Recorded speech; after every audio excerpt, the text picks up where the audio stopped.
I am Chief Yuya, and you are tuned into our Sabbath Insight that we do every 7 days. I want to thank you for appearing. I want to thank you for your attention. I want to thank you for your studious nature.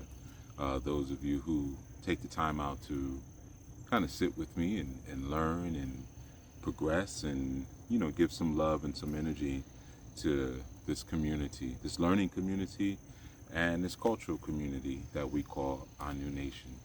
So, our last session, we had an opportunity to explore the concept of self love and, most importantly, the validity of loving yourself, perhaps more than anything else, and love emanating from the self, or love having an opportunity, if you so let it, to flow through the self and around the self, you know. And I want to thank those of you who took the time to answer the question that I asked in the comment section as to, if you first hear me say you shouldn't love yourself or don't love yourself, what is the first thing that comes to mind? And I want to give a bit of housekeeping real quick in regard to that. I have noticed that there are comments that go missing, and it happens periodically. I've heard other people on their channels cite the same thing, that like sometimes YouTube is removing comments or deleting them. And the reason I know is because when you comment on a video, I also receive an email that has a copy of the comment in it. And there are times when I'll get the email and then I'll go to the channel and there's no comment.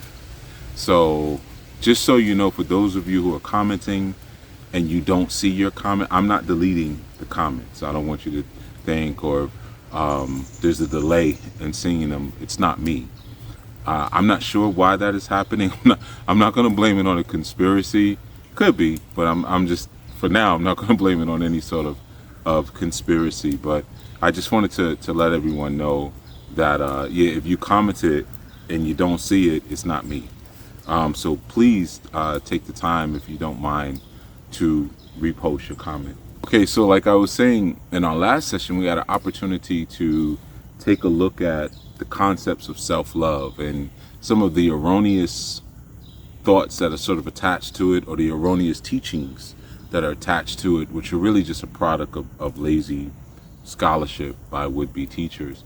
And I wanted to share a little bit the concept of responsibility as it relates to the same, and within the same vein, we're building towards a mind and an idea.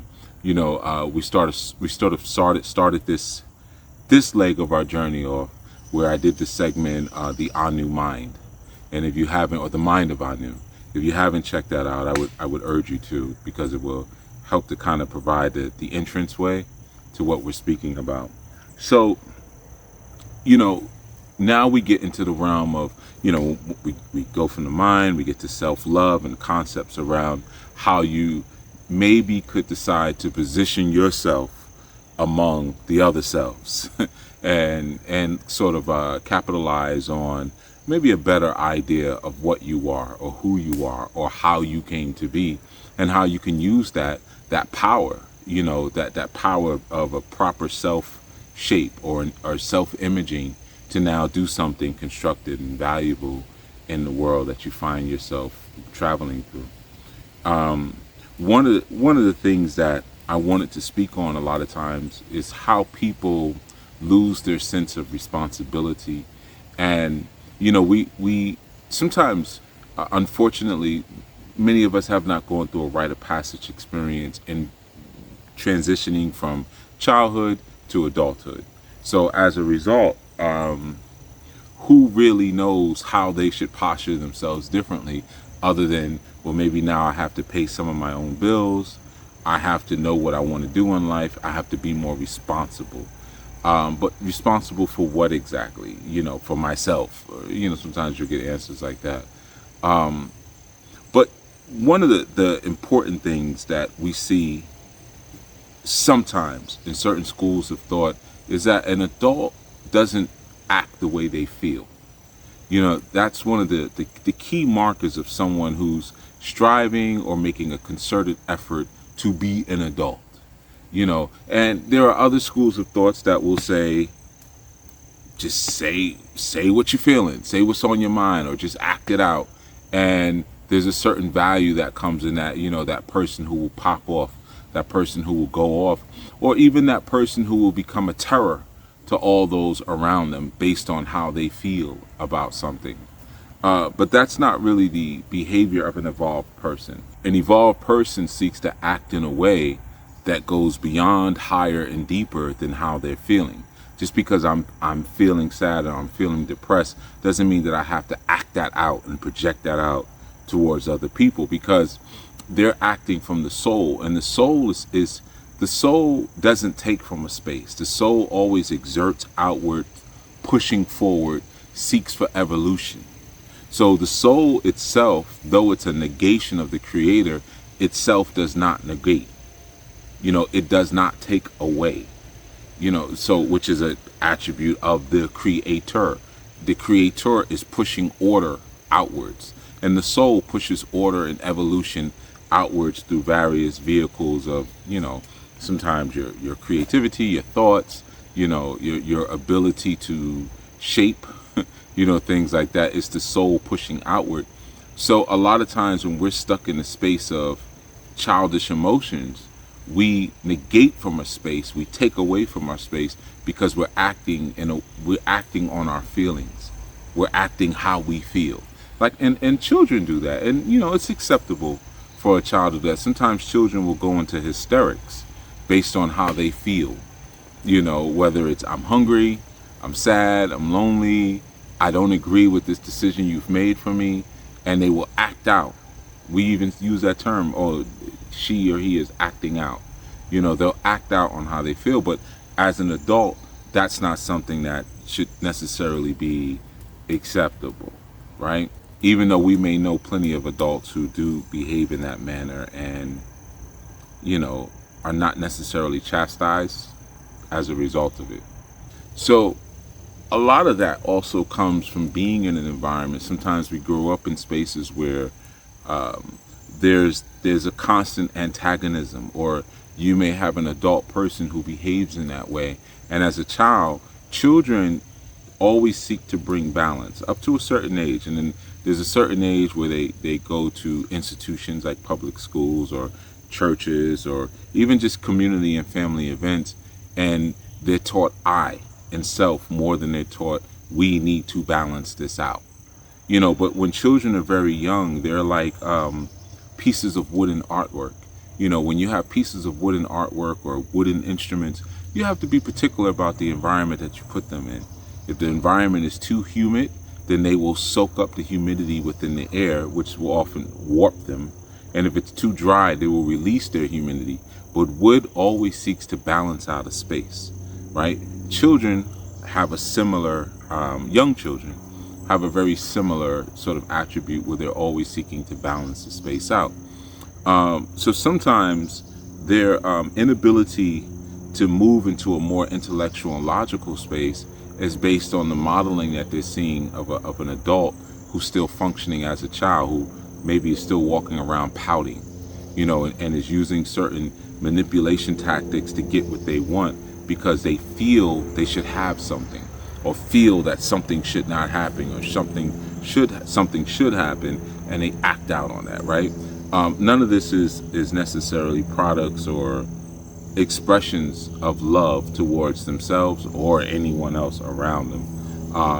It's in fact the opposite of the soul energy, where the soul is looking to maintain and harmonize peace. The soul is looking to maintain and harmonize unity. The soul is looking to maintain and harmonize evolution within the individual. The individual says, I want the opposite of all those things. So the individual will create discord. The individual will create disunity. The individual will create resentment and anxiety and fear. And a lot of times individuals do this because they want to win. As we start to go through different institutions like school institutions, we're taught this great value in winning and defeating others. And we look at our the people we're in competition with, they are now our enemies. So we even have to teach each other to be good winners and sore, don't be a sore loser and things like that, because this sense of me against you, you're my enemy, if we're in competition or we have a disagreement, is established by the society, because children don't really think like that. Children don't think in terms of competition, they think in terms of collectivism. Even if they're racing their bikes, they're just racing their bikes, but I'm having fun because I'm just riding really fast, and then that changes as they get older. And sometimes we get into the same sort of spirit as we mature. We get into this sort of space where anybody who disagrees with us becomes our enemy, and we have to defeat them. And when we see them defeated, sometimes through truth, sometimes we're right, there's a certain self-satisfaction that comes over us, like, yeah, I got you, yeah. And this is of course a very sick way of perceiving the world and perceiving reality, to see it as such. It's a very sick way of doing things, and that those who are in front of us are automatically our enemies, and they have to be wiped out. But what is the cost? The cost is your humanity. When the universe is a very interesting place, because it establishes balances within our own system to sort of keep our integrity in check. So for instance, the universe is a last stop off. Like, if you can't get yourself together internally, if you can't get your act right, the universe has this mechanism where it will then project, or it will reflect an image of everything that you are. So if you find yourself constantly in hostile environments, it's because you're hostile. If you constantly find yourself in peaceful and harmonic environments, is because you are sending out a harmonic wave into the universe. You can send out a dissonant wave, where a dissonant means that it's not good harmony. It's clashing. And you can send out that sort of wave into the universe, and then the universe will wait for you to adjust it, and if you don't, it will send that wave back to you, right? Or you could send out a harmonic wave. And if you can maintain the frequency of your harmony, of your harmony through good works, through gratitude, through appreciation, then you'll receive that harmony back to you. It's not just enough to send out, oh, I did a good deed. Okay, what are you doing after that? Do you continue that frequency forward, or are you now doing something else, and you have this sort of Catholic mindset that I can pay for my peace. I can pay to, stay out of hell or purgatory. But recognizing that it's a lifestyle, or it's a movement, because there's a cost for every discord that I create in the world. There's a cost for every inharmonic action that I take. And like I said, when you start to see that my very actions can cause one flower to wilt, how when you realize you're connected to all things, how do you really feel about that? My very foolish action that I may decide to take, and I take it deliberately, that may have been the reason why that bird just flew into the side of the house and died. And I'm looking at it like, oh, that's a sign, or someone's trying to do something to me, or this, and not realizing, no, it's because you just said something cruel to someone, or you just had a mean thought, or you had a selfish thought, or you just sought to manipulate someone, unjustly. So now a bird just fell out of the sky, or a tree just fell, or there's a single blade of grass that has not grown as a result. When you start to see the responsibility and the accountability that you have towards others, your behavior changes.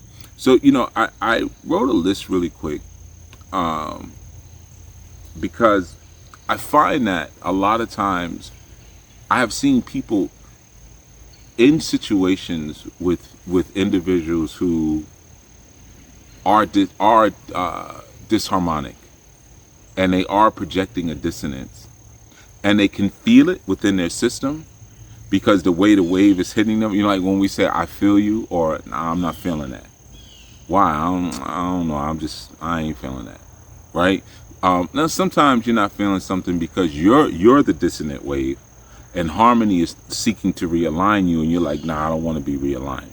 Or sometimes it's because someone is presenting themselves or doing something in a way that is off, but you don't really have the words. And then a lot of times, maybe somebody might do something and they have the words for it, so you go along with it. It's like if you see a new sickness devolve within society, whether it could be based on gender, it could be based on religion, it could be based on ethnicity, and there's a new term for whatever sickness that may evolve or devolve out of a particular group, and someone's able to create a name or place a name to it, you then validate it because, oh, well, it has a name, so that means it must be a thing.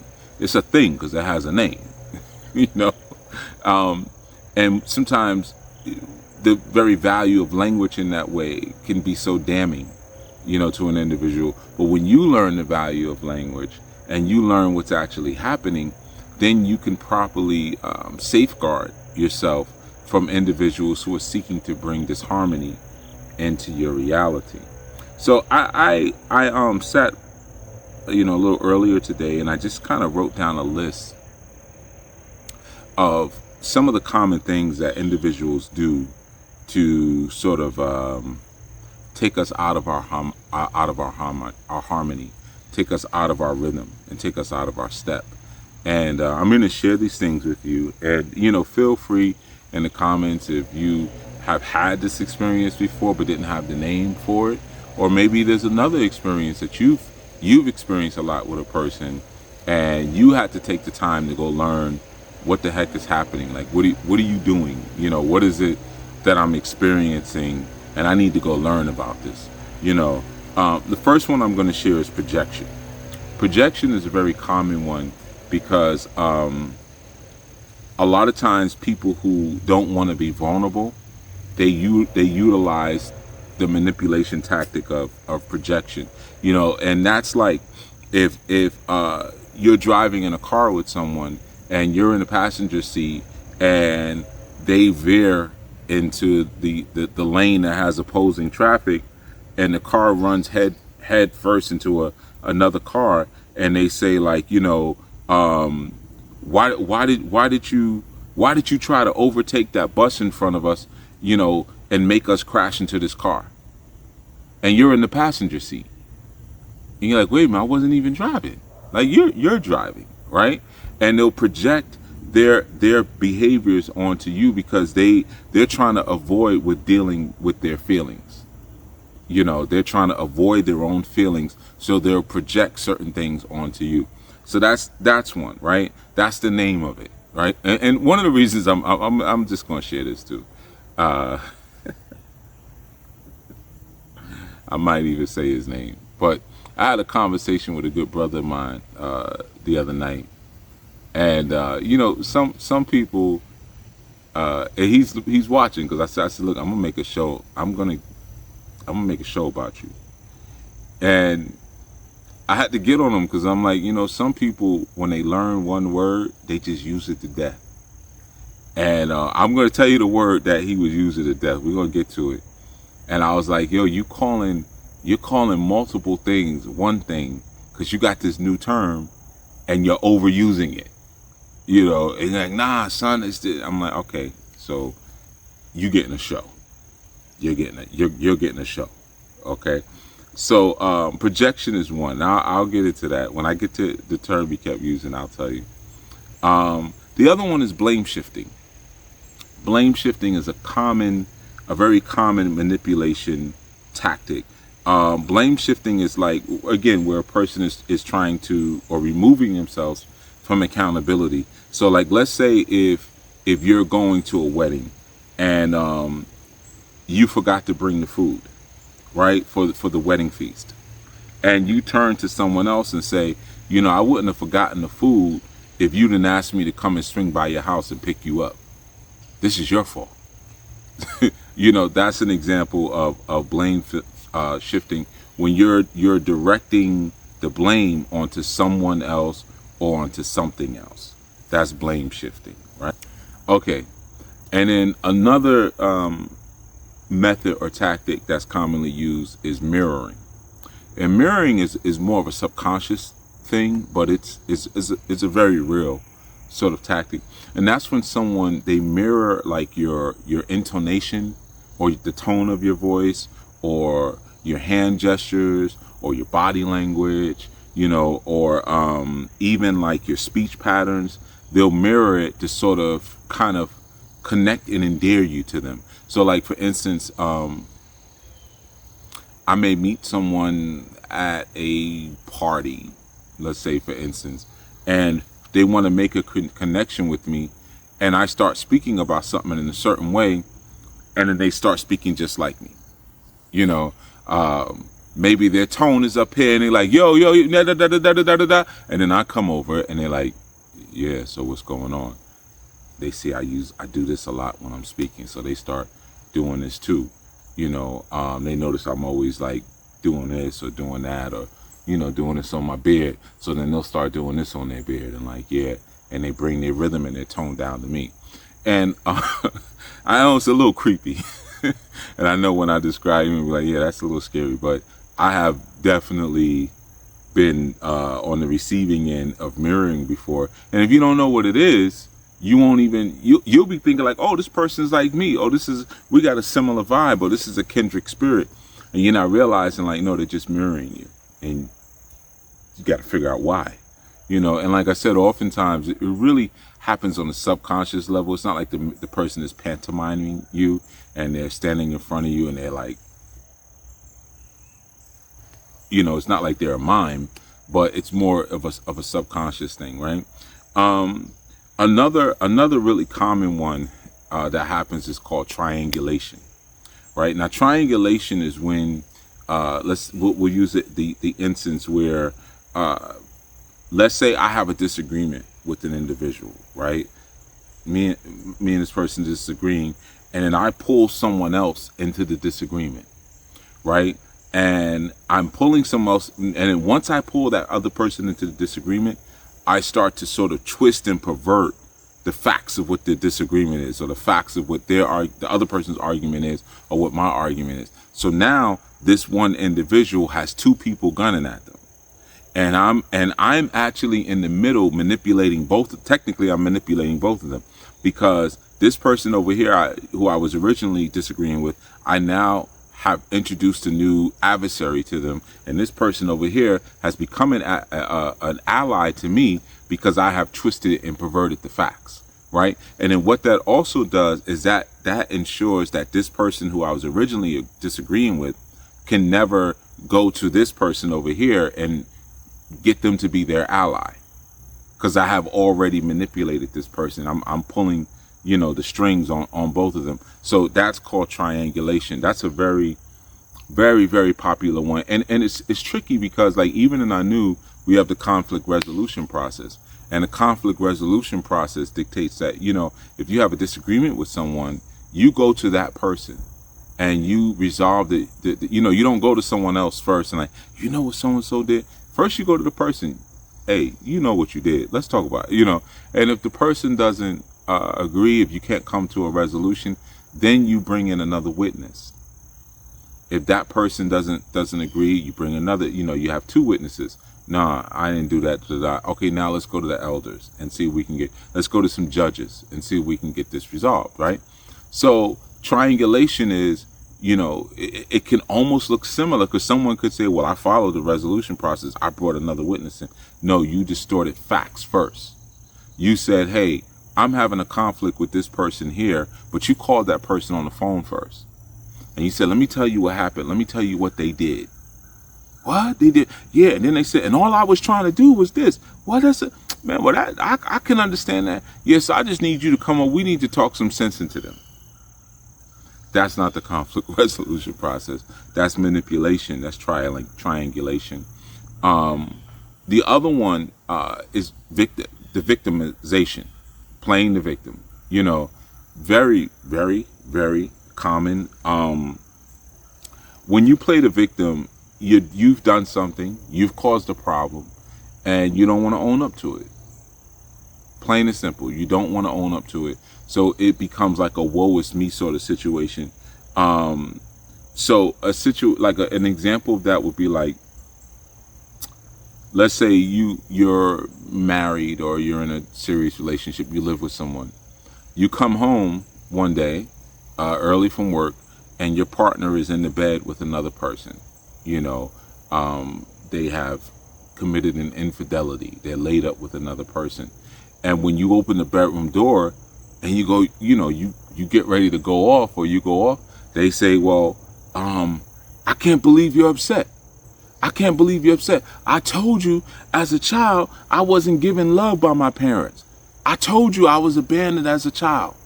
I told you I was taken advantage of, and there's times where I have trust issues. I told you I have trust issues. In my mind, I thought you was doing the same thing to me. So how could you sit here and get upset with me? I told you. And now they're crying and they're trying to manipulate you and different things like that, because they want you to treat them differently based on what the natural response should be.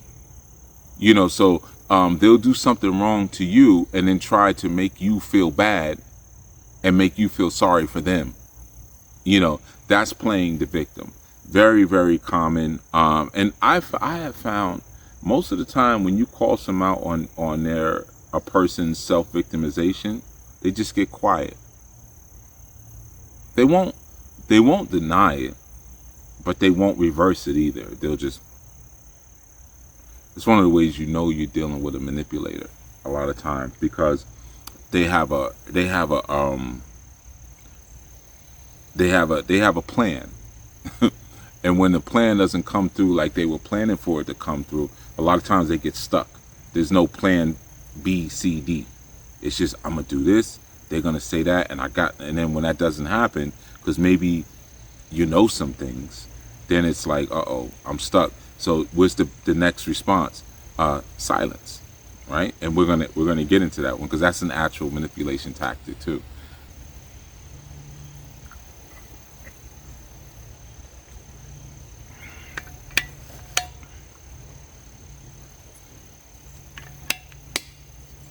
All right, so now let me get into I'm just laughing because the next one, gaslighting.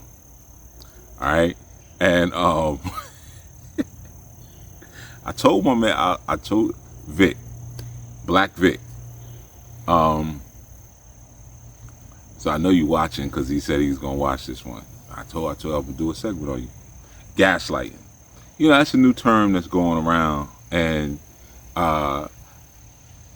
I'm going to use this. I'm going to use what happened. The discussion I was having with a friend of mine, childhood friend. We known each other.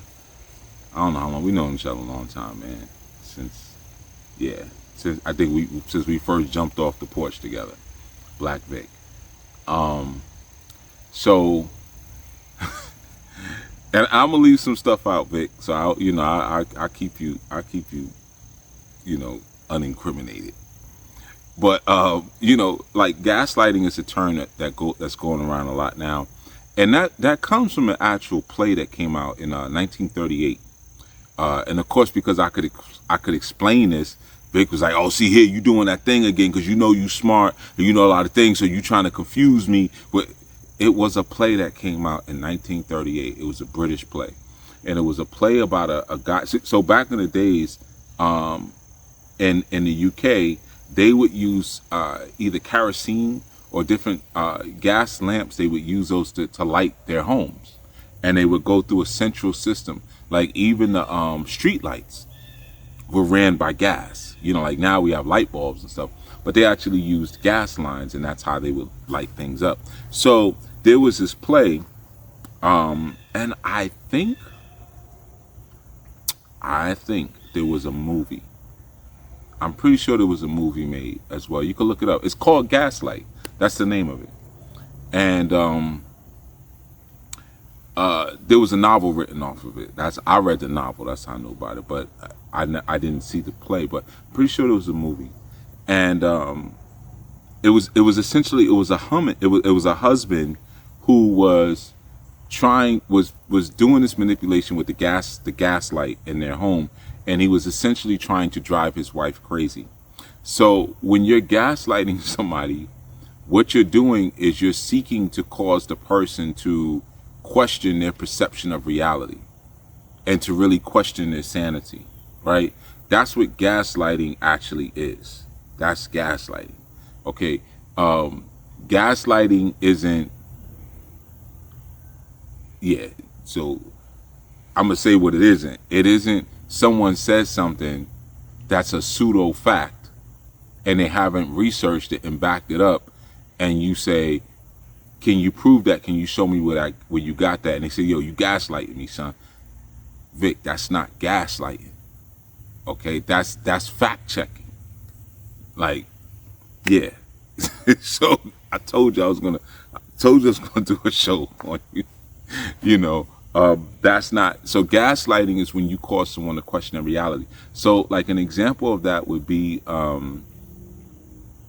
let's say if you borrow someone's car and you don't tell them you borrowed it, right? And they go to get in their car, like you take the car and then you put it back, you sneak in, get their key, whatever, take the car, you put it back, and then they get in the car and they look at the gas gauge or they look at the odometer and they see if the car has more miles on it, and they come in and they're like, did you borrow my car? And you're like, nah, why would you think I borrowed your car? And they're like, oh, because it has less, I thought I had more gas than that. Or I didn't think my mileage was at that level. And you're like, nah, I don't know. Maybe you sound like you losing it. You sure? And you're like, nah, I'm pretty sure you took my car. Did you see me take your car? Why do you think I took your car? Because why would my gas just disappear? Or how would my odometer just go like that? Maybe you didn't notice it. Maybe you were just trying, you start playing those sort of manipulation games.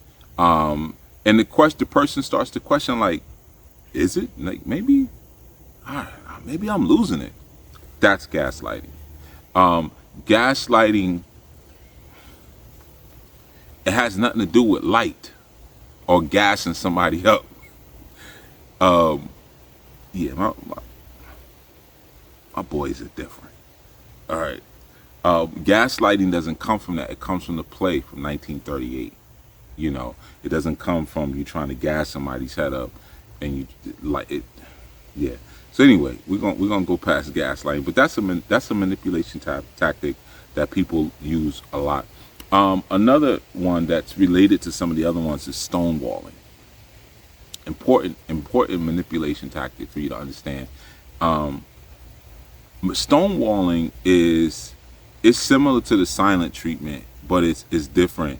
It's when someone, like you're having a discussion with someone. A lot of times it might be a disagreement, and then they just start giving you like one-word answers, or they just kind of start ignoring you, and you're not able to really have a conversation of substance with them because they're like, yeah, yeah, fine, like and what they're doing is they're putting up a wall. It's like a stone wall. They're putting up a wall, and sometimes this happens like when the person who is doing the stonewalling is because they may have like a rush of emotions that come over them based on what it is that's being spoken about, and they sort of shut down. It's the proverbial, we always hear about an ostrich puts their head in the sand when there's danger around, and it's like, I'm just gonna hide. Or when you were a child and you were scared of like monsters. So like, you remember, like when you were young, you had to turn the bedroom light off.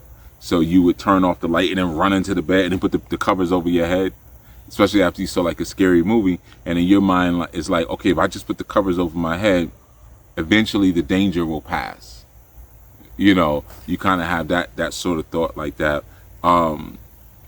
So what happens though is when you stonewall somebody though, it's invalidating to the person and it's very disrespectful.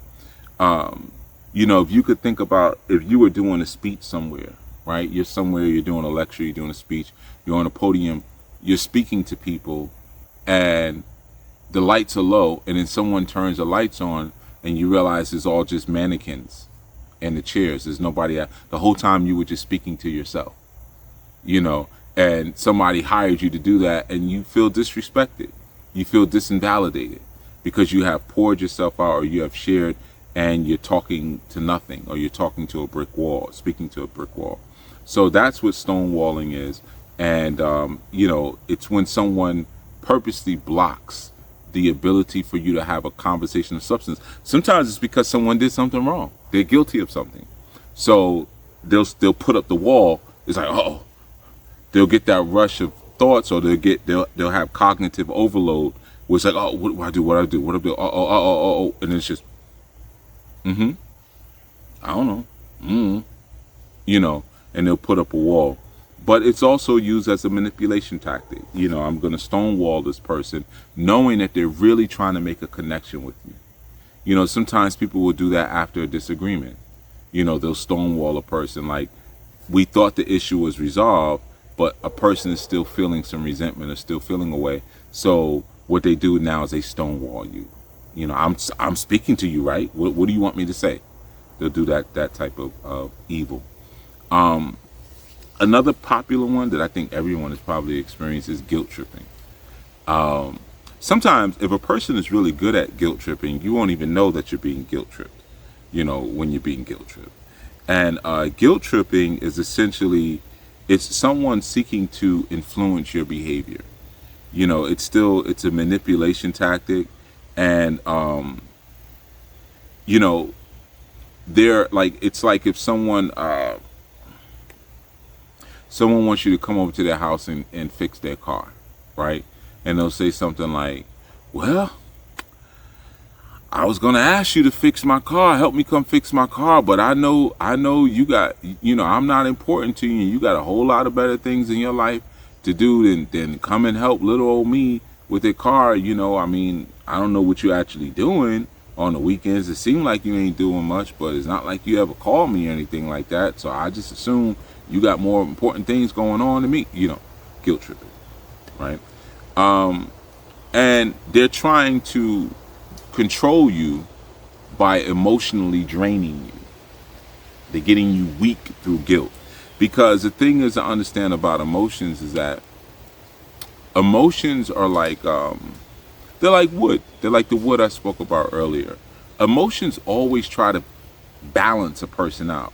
A lot of people don't realize that, because sometimes their emotions, their thoughts are so wayward and out of control that their emotions are just super erratic and all over the place, right? But emotions always seek to fix what's happening, right? If I feel this like overwhelming inside of me, or I feel like, again, like a cognitive overload or a sensory overload, I may cry, and I let it out. Like, my emotions are balancing me by pushing those tears out, right? So what happens is, like, when someone is guilt tripping you, and you feel that emotional drain, you feel it because your emotions are trying to balance out the situation. The person is pretending like, or using you to manipulate, to act like they're really sad about something, or they're really hurt about something you did, but they never really pinpoint what it is they're sad about, but you automatically go into this mode where you feel like you need to fix it, right? You need to fix their situation. So it's like somebody says they're going to the store to buy some groceries, and they're like, I just want to take the walk. I like taking a walk to the store to buy the groceries. But somehow you become their avatar, and without even realizing, you're carrying 6 bags of groceries and walking a mile to and from the grocery store. So it's like you're doing the emotional toil for them. You see, you're doing it for them, but you don't really know why you're doing it. It's like you're like just being controlled, if you will. So it becomes super draining when someone is guilt tripping you, because you're like, oh, what's wrong? Let me fix that. No, it's okay, So they're not doing any of the work, like saying, look, I really miss you, or I really need some help with my car. I don't have any money. I don't have money to pay a mechanic. Can you come help me? Or can you come fix my car? Or I don't even need my car fixed. I just miss you. I just, want to spend more time with you. Can you just come and sit with me? Can we eat? Can we just sit and watch the birds together or something like that? Can we spend some time together because I miss you? See, that's work on their part. They have to hoist and lift and carry their own emotions to deliver that message to you, but they don't want to do that. They don't want to be vulnerable, or they're too lazy, and they want you to do the lifting for them. So now you're like, well, I'll do it. Hold on, wait a minute. And they're like, well, if you want it, okay, it's up to you if you want to. I mean, I'm not asking you to do it. If that's what you would, that's your decision. You see, that's guilt tripping, and it's super duper draining. Always be careful of that. Then you have another one, the silent treatment, which is very similar to stonewalling. And silent treatment is often used to control, though. That's the difference. It's used to punish people very often. It's used to control and punish people. People will try to utilize or will utilize the silence treatment. And what happens is that it denies your natural proclivity to connect. If you're in a relationship with someone, you're in a relationship, you're relating to that someone because you want to connect to that person, right? And people will weaponize that. They'll weaponize that very normal human sort of experience and emotion against you. Oh, you want to connect to me? I'm going to give you the silent treatment so there is no connection, right? And what happens is that once a person sort of gives the silent treatment, we go into an internal panic. Oh my goodness, what did I do? What's wrong? What's happening? All these different things. And what happens is that it starts to chip away at your mental health, and because it sends you into this emotional abyss because you don't know what to do. You're like, okay, I don't know how to fix this. The person is being silent. Do I need to be nicer? Do I need to be meaner? Do I need to leave them alone? Is this something that I forgot to do? Is it their birthday? Is it our anniversary? You start to go through all of these different ranges of emotion, and it's really bad for your mental health. It really causes a lot of damage to your mental health. And what happens is that eventually, if you're in a relationship like this with someone, the relationship eventually collapses because there's no affection, there's no intimacy, and the person who's giving the silent treatment, they feel very satisfied with themselves because it's like, yeah, I'm controlling this other person, but eventually, because now they're eroding the intimacy of the relationship, the person who's being given the silent treatment, eventually they're just like, well, there's nothing left for me here anyway. So, there's nothing here. I'm gone. And you end up destroying a relationship for that desire for control. The other one is love bombing. Love bombing is another manipulation tactic. It's pretty interesting because essentially it's just like what it sounds like. A person meets you and immediately they shower you with all this praise. They shower you with all this adoration. It could even be gifts, and they shower you, and just make you feel like this is what I've been waiting for all this time. This is the exact love that I deserve, or the exact adoration that I deserve that I never received. This is what I was supposed to be getting all this time, and now finally someone sees the value in me that I knew that was always there, and it's displayed through all that love bombing, right? The person will kind of get you addicted to that, and then they'll turn it off. They'll just turn it off all of a sudden, and once they turn it off, or they after they sweep you off your feet, and you're like, oh, and they just do this, and they call me every day, and they text me good morning every day, and they send me flowers every Friday or whatever, whatever your thing is, or they come and they rub my feet and they tell me how handsome I am and this and that, and she makes my lunch for me, she makes me breakfast, and she just tells me like I'm everything and just constantly hoisting me up. Then she just stops, or he just stops after you've been swept off your feet, and they cut you short, now leaving you to question like, how do I get that feeling back? What did I do? And then you might even say, you're different than how you were when I first met you. They might then at that point stonewall you. What do you mean? How am I different? I'm the same person. What? Well, you used to do this, you used to do that. Okay. We don't go out. We still go out sometimes. What's the problem? I told you I'm working more hours at work. What? Right? Now you're going crazy because you're like, okay, are they seeing someone else? Have they just fallen out of love with me? Maybe they see what others have seen in the past. I'm average, or whatever it is. Whatever thoughts start going through your head.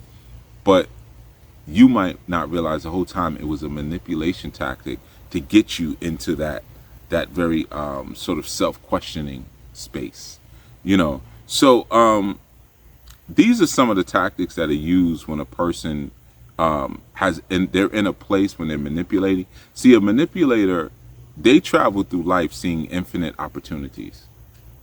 And a person who is truly evolved and loving and operating from the soul, that person sees endless responsibility.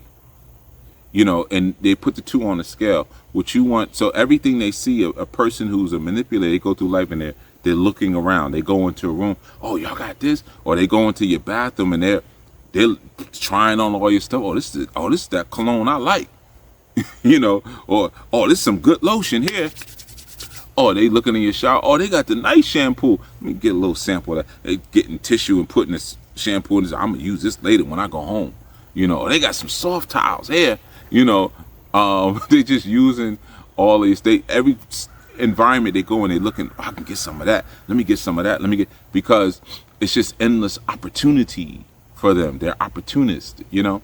And the thing is, the evolved person takes responsibility for their emotions.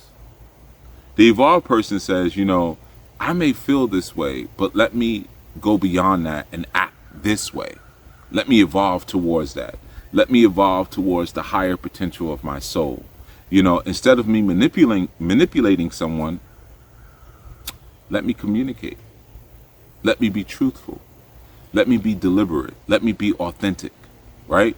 So I know the question may be like, what's the response to some of this stuff? I think for everyone it's different depending on your connection and relationship with the person. For me, personally, once you manipulate, I don't want you. I really don't want much to do with you. Because if you feel it in your heart that it's okay to manipulate me, you have already proven right there in the moment that you don't love me. So we don't really have anything to talk about. You know, you don't manipulate people who you love and you care for. And I only really want to be around people who love and care for me. You know, but everyone is different. You may not have, your tolerance levels may be different for that. You may not have a strong aversion to manipulation like I do. Like I that's something I don't like manipulation. It's something I despise. And any form that you're trying to manipulate, whether it's love bombing or ego stroking or stonewalling or projection or triangulation, you could go through them. Once you do it, nah, you don't love me. I don't have time for people who don't love me. I don't have the energy. Life is too short for me to sit down and tell you, you know, you shouldn't treat people that way. And if you really cared about me, you wouldn't do. You don't care about me. Done. Because you see the world as a place of infinite opportunity. What are you going to do for me? What are you going to do for me? What are you going to do for me? How are you going to put me on? How are you going to put me on? How are you going to balance out what I need? And so I may walk through the world with a sob story and guilt tripping. I walk through the world as a victim. I walk through the world constantly guilt tripping people. So now their emotional system goes into mending mode. Yeah, you know, I got this and this happened to me, and you know, being a black man in America and it's hard and yeah, brother. And now all of a sudden, you know, I have a relative like that. And it's interesting because every time we're out or every time we meet women, and I've always said this to him, man, like his experiences with women are so different than mine. So different. Like, women are always doing things for him. Like, I mean, just meeting him, like, he'll get onto a food line and like he gets extra food. Oh, you want some more? You know, I never get anything like that. I'm I'm just not that guy. I'm the guy that's like, if you want to be with me, you're gonna have to do this. And he just gets it all showered. But and I told him before, I was like, yeah, because you know, you project a lot more patheticness than I do. Even in our posture, even the way we walk, even the way we stand, you know, it's, and I've been told this many times, like, yeah, you just look like, yeah, I got this. You know, like I don't purposely project that, but that's what I've been told. You just look like, yeah, you got this. You got a handle. Well, you know what? I probably do got this. I probably do got a handle. Doesn't mean I couldn't use some help.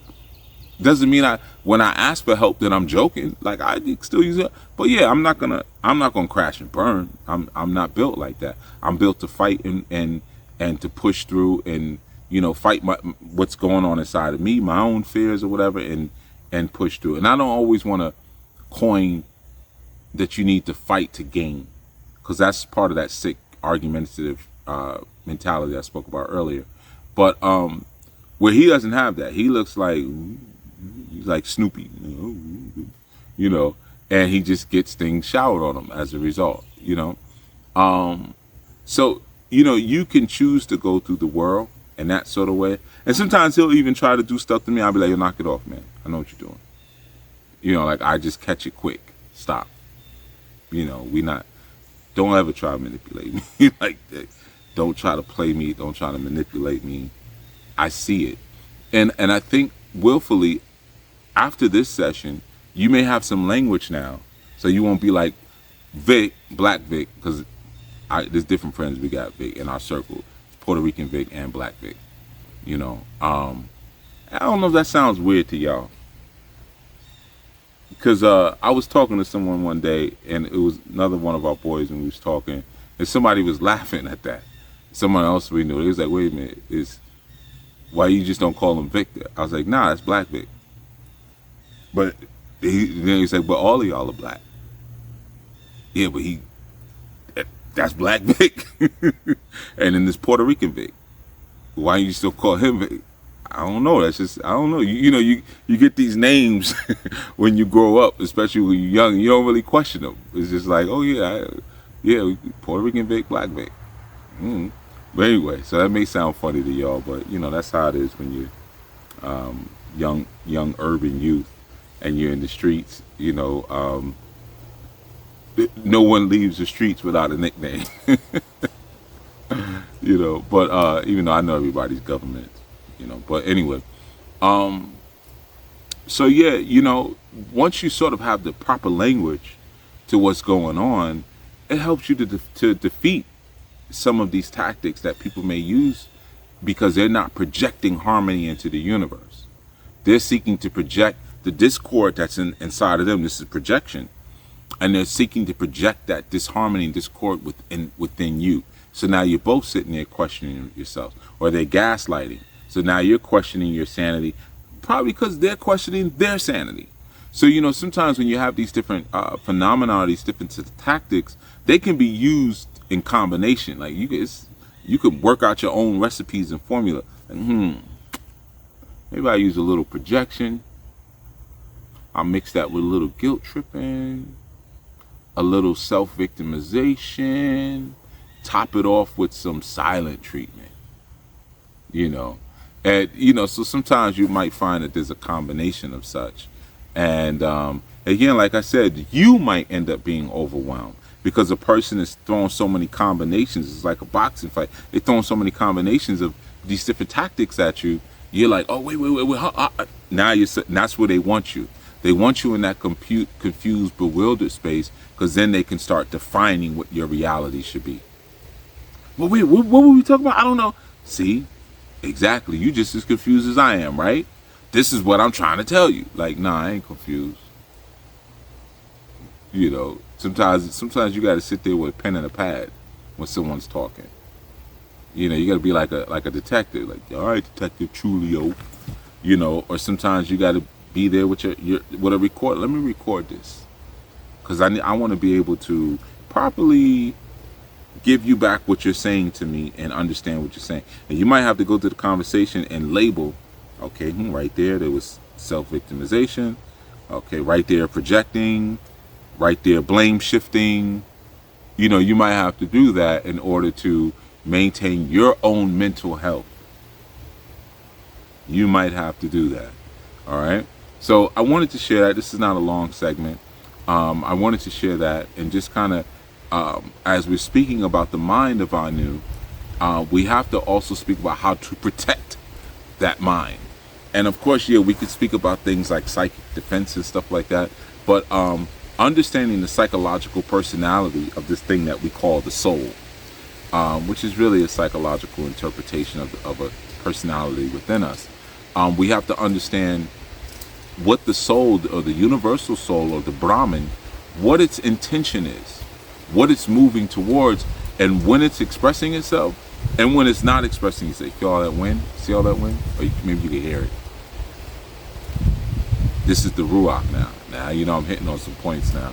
The Ruach is the wind has picked up a lot. It's going to slow down now because I'm noticing it. You know, that's how spirit is. When you look spirit head on, it disappears. But, you know, when we start to realize the soul is expressing, the Ruach is pushing forward, and it has an intention. It has a point. It has a purpose. It has a meaning. And there are people who would seek to stop the movement of spirit or to stop your own evolution. And a lot of times this is by creating an internal spiritual crazy within you, by distorting a culture that's within you to create a cultural insanity.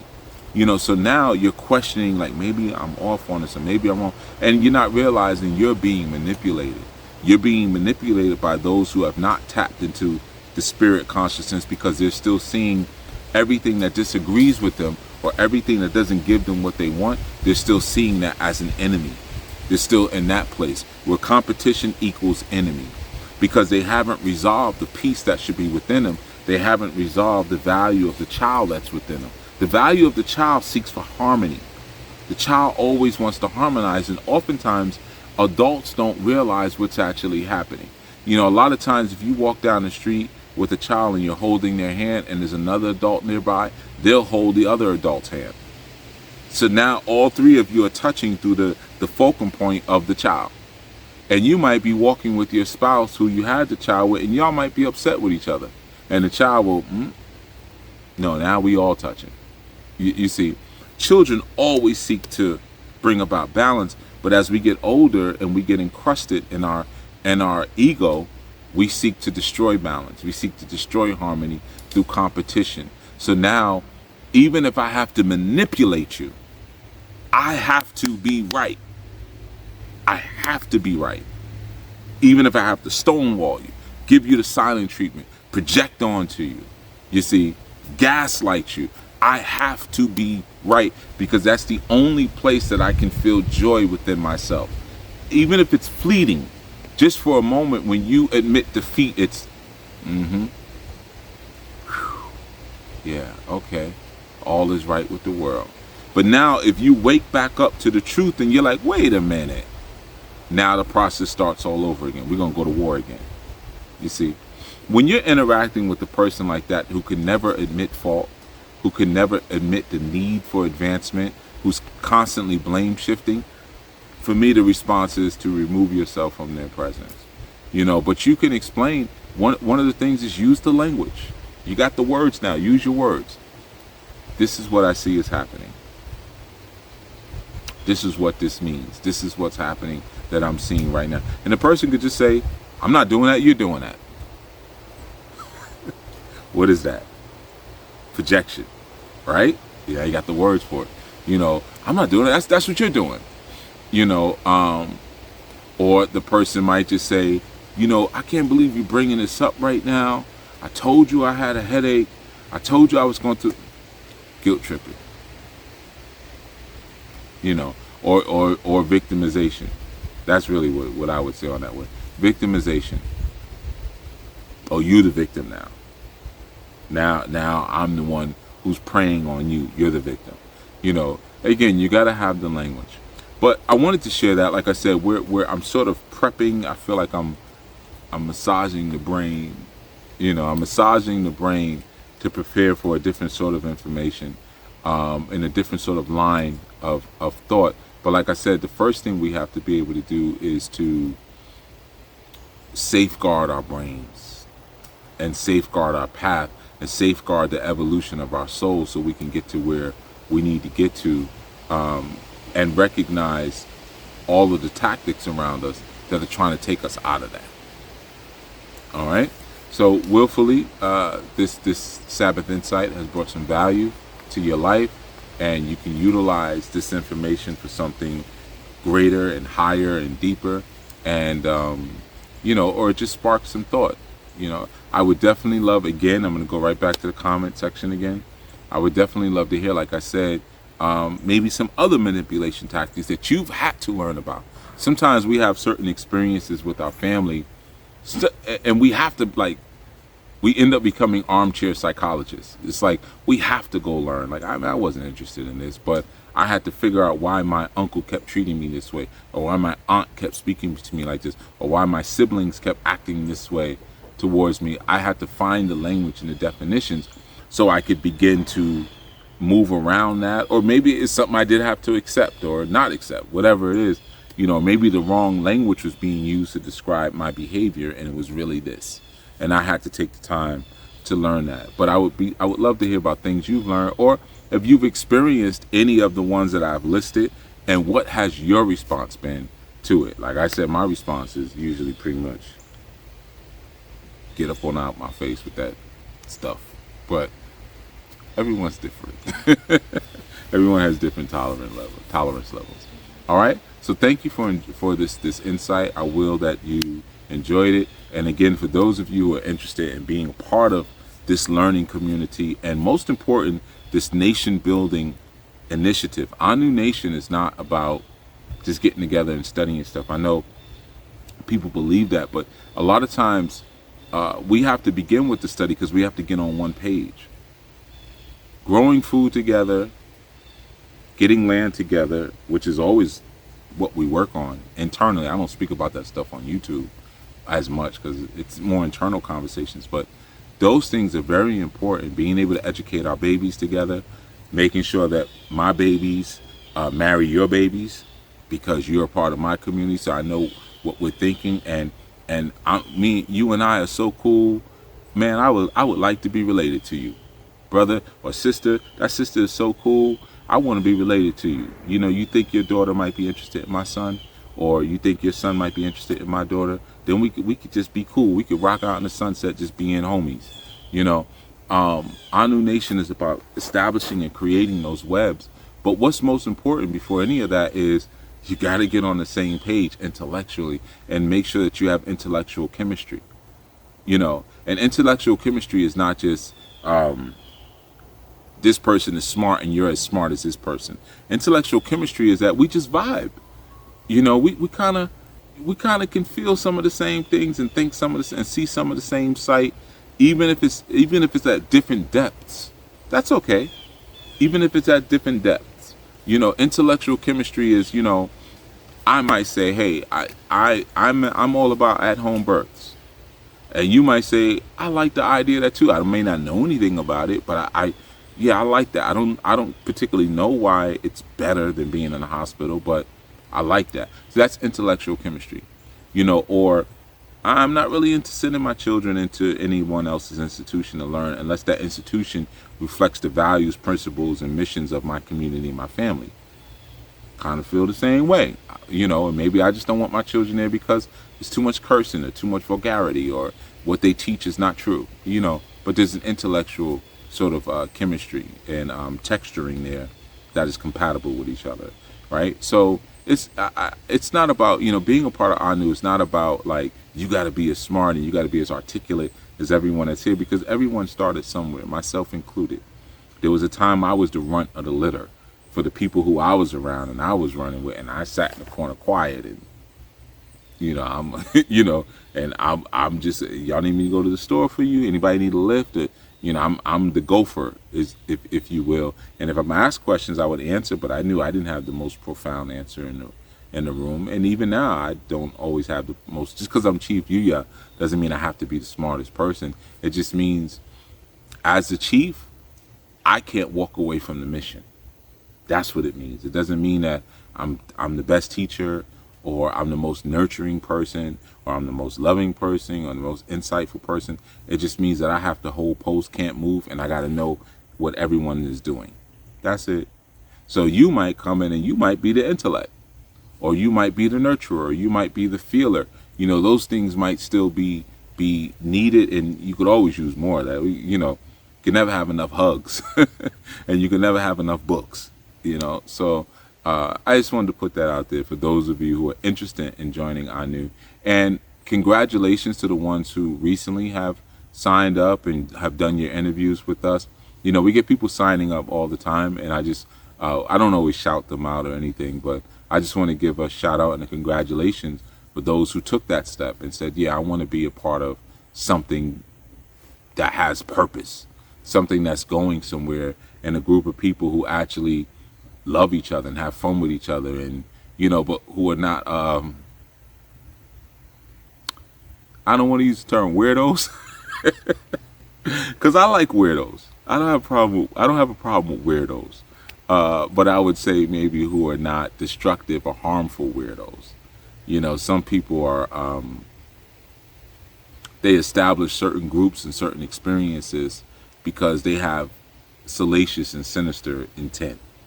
But if you're awkward, I don't know, I think I gravitate towards awkward people and weird people. We had to talk about that recently about some people who had applied, and this was an internal ANU talk, and one of the people who was applying, they're weird. It's no one who applied recently. So in case any of you who applied recently, like, you talking about me, I'm not talking about any of y'all. This is from like way before, like maybe 2 years before. It was a while ago. And I was like, listen, I know it's bad, but my vote, I was telling the internal council, we were talking, I said, if anybody weird, I said, you already know, my vote is always going to be yes.